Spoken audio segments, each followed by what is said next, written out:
Hello everybody and welcome to episode 170 of A.S.A, my Q&A series where I answer your questions. Before I get into today's questions, I do want to give a huge massive thank you for the support in the last episode. I greatly appreciate each and every one of you taking the time to watch, leave a question, maybe leave a like. It means the absolute world to me, so thank you all so very much. And that being said, if you have a question or two you would like to ask for the next episode, leave it down below in the comments. And while you're down there, please consider dropping a like. No! Now let's get into today's questions. Starting with Brick Time Rush. A.S.A, should LEGO bring back smaller UCS sets like 10026 N-1? No. Honestly, I don't think LEGO will ever bring back smaller UCS sets. The only reason why the Naboo Starfighter from 2002 is considered UCS is because of those beautiful chrome pieces. That set only retailed for $40, which is wild for Ultimate Collector's Series standards nowadays. So I don't think LEGO will ever bring back tiny UCS sets. Your best bet is honestly just the $200 UCS sets, kind of like last year with the beautiful, fantastic, and amazing UCS ATST set number 75417. I highly recommend that set, by the way. It's worth every penny. Another reason why I don't think LEGO will ever bring back smaller UCS sets because we have MIDI scale or Starship collection, whatever you want to call it. I always say that those are basically the poor man's UCS sets, right? They're beautiful display pieces for maybe $80 or less, and they take up way less space. I actually prefer MIDI scale over UCS.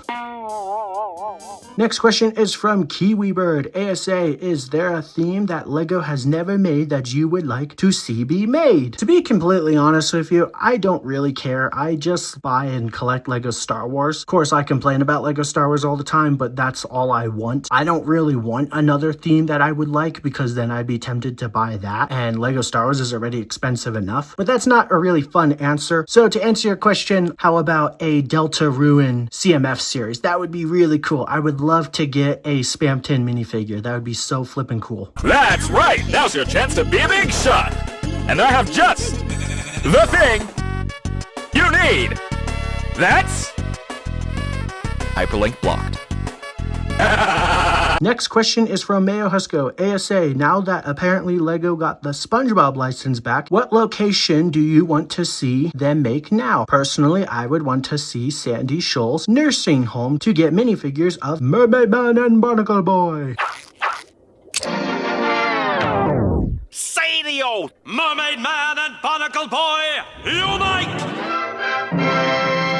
That'd be so flippin' cool to get Mermaid Man and Barnacle Boy minifigures. I personally think that if the SpongeBob house or whatever it is street does well this year, they'll do a Krusty Krab next year or maybe in like 2 years. I've always wanted LEGO to make like a giant, better looking, really cool Krusty Krab because LEGO has made a Krusty Krab set before, I think 2 actually, and they were basically just facades, basically just like the front and that's it. So like imagine like actually a big Krusty Krab. That would just be so cool. It might be like $600, which I don't know. That would be cool. I would love to see a giant Krusty Krab. Home of the Krabby Patty, because no one else would give it a home.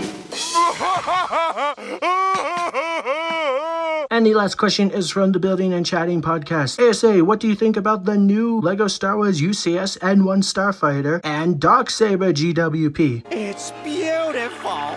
I really like the Darksaber GWP. I'll start with that one. I do agree that it would have been better to get minifigures. I feel like this time it's okay because the Darksaber is really cool. And I love how the Darksaber is available for anybody. As long as you spend $160, you'll get one. You don't just have to get the UCS set like years past where you would have to buy this specific set to get the saber. I think it's absolutely gorgeous and I'm really excited to get my hands on one. I'll probably actually get 2 so I can build one and keep one sealed. And then the actual N-1 Starfighter itself is really cool. I really like it. A lot of people are complaining that the whole thing should be that like drum lacquered silver, but I disagree. If you look at the actual source material, the N-1 Starfighter does have different gradients of like silver, so it's not all shiny. And so I think LEGO actually did a good job by putting the drum lacquer in the front, and I think it's so gorgeous. I'm a little disappointed with the price being that it's $250. Usually UCS sets for May are a little cheaper, but I'm like, it's only $10 more than last year. I am also disappointed the fact that that has stickers. Come on, LEGO should be better than that. Oh, but by the way, you gotta put stickers on it. It's like, that's just stupid. I hate stickers, period, but like, especially on UCS sets. Just feels like an extra slap in the face. And the minifigures are really cool. I love that new Grogu mold. I think LEGO did a really good job with that Grogu mold. And the Mandalorian minifigure looks really cool too. Every few years, they just slightly update that minifigure again. The Mando minifigure is now like even better than ever because now he has toe printing. So cool. I think it's a fantastic set and I can't wait to pick one up. Anyways, that's gonna do it for today's episode of A.S.A. Thank you all so very much for watching. Like I said in the beginning of the video, if you have a question or two you would like to ask for next episode, leave it down below in the comments. Leave a like while you're down there. Subscribe if you're not. Have a wonderful day and I will see you all next time. Goodbye.